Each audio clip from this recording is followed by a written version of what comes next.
नमस्कार मित्रांनो, आपण एक गोष्ट समजून घेऊयात, पण त्याआधी चॅनेलला लाईक, सबस्क्राईब आणि शेअर करायला विसरू नका. जीवशास्त्राचे एक शिक्षक सुरवंटाचं फुलपाखरू कसं होतं ते समोर सुरवंटाचा कोश ठेवून विद्यार्थ्यांना समजावून सांगत होते. त्यांनी सांगितलं की पुढच्या 2 तासात फुलपाखरू कोशातून बाहेर पडण्याचा प्रयत्न करेल, परंतु तुम्ही कोणीही फुलपाखराला मदत करू नका. एवढं सांगून ते शिक्षक निघून गेले. विद्यार्थी वाट पाहत होते. ती घटना अखेर सुरू झाली. फुलपाखरू कोशातून बाहेर पडण्यासाठी धडपडू लागलं. ते पाहून एका विद्यार्थ्यानं फुलपाखराला कोशातून बाहेर येण्यास मदत करण्याचं ठरवलं. शिक्षकांनी दिलेल्या सूचनेकडे त्याने साफ दुर्लक्ष केलं. फुलपाखराला अधिक धडपड करावी लागू नये म्हणून त्याने कोश फोडला, परंतु थोड्याच वेळात फुलपाखरू मेलं. शिक्षक परत आल्यावर त्यांना सर्व समजलं.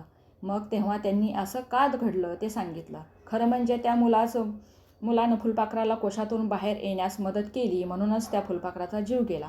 कोशातून बाहेर पडण्यासाठी फुलपाखराला जो प्रयत्न व संघर्ष करावा लागतो, त्यामुळे त्याचे पंख बळकट व विकसित होतात. त्या मुलानं फुलपाखराला त्या प्रयत्नापासून वंचित केलं आणि त्यामुळे फुलपाखरू मेलं. हेच तत्त्वतः आपल्यालाही लागू पडते. आयुष्यात प्रयत्नाशिवाय आणि संघर्षाशिवाय आपली जडणघडण चांगली होत नाही. जितका जास्त संघर्ष तितके मोठे यश मिळते. एक म्हण आहे, कधीही कुशल खलाशी शांत समुद्रावर तयार होत नाही. कोणतीही गोष्ट आधी अवघड असते आणि आपल्या धडपडीतून ती सोपी होते. बळकट फुलपाखरू व्हायचे असेल तर संघर्ष आणि धडपड करावीच लागेल.